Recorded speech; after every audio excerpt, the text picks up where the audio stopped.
Hey, what's up guys? So, hari ni kita nak buat Maggi goreng basah yang dimakan pedas-pedas, masuk perah limau nipis sikit. Rasa dia sangatlah sedap.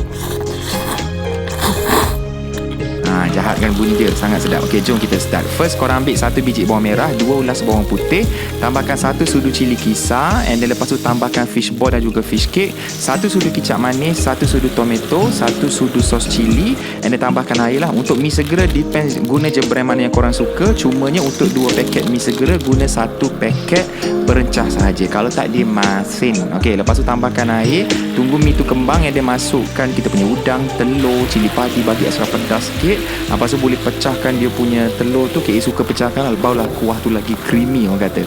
Kacang-kacang and sedia untuk dihidang. Yang ni nak lagi sedap, korang perlah limau sikit.